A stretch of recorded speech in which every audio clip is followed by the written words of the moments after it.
ஜிஎஸ்டியில் தடை செய்யப்பட்ட பகுதி section 17 subsection 5 of the CGST act 2017 பத்தி ஜிஎஸ்டியில் என்ன தடை செய்யப்பட்டிருக்கு அப்படிங்கிறத ஒரு சின்ன காணொலியா இந்த பதிவில் தெரிவிக்கிறேன். அதாவது food and beverages or catering services.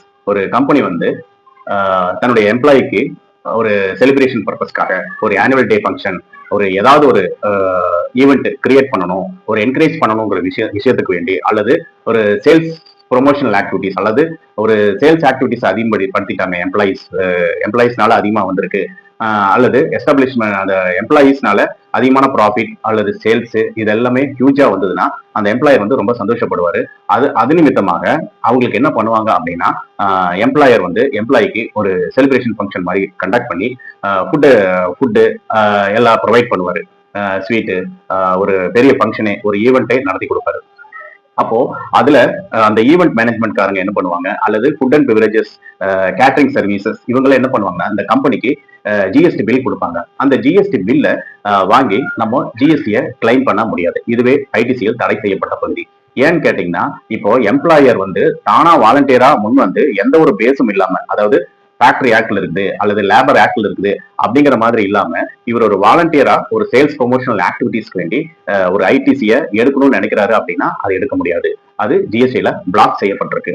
இப்போ எப்பெல்லாம் ஐடிசி எடுக்க முடியும் அப்படின்னு பாத்தீங்கன்னா, சேம் ரிலேட்டட் பிசினஸ், அதாவது ஃபுட் அண்ட் பெவரேஜஸ் அல்லது கேட்டரிங் சர்வீஸ் பண்றவங்க ஒரு சப் கான்ட்ராக்டரா ஒருத்தருக்கு ஆர்டர் கொடுக்கும்போது அந்த ஆர்டர்ல வர்ற அந்த ஜிஎஸ்டி பில்லுக்கு இவங்களுக்குள்ள சேம் ரிலேட்டட் பிசினஸ்க்குள்ள பண்றவங்க ஐடிசி எடுத்துக்கலாம்.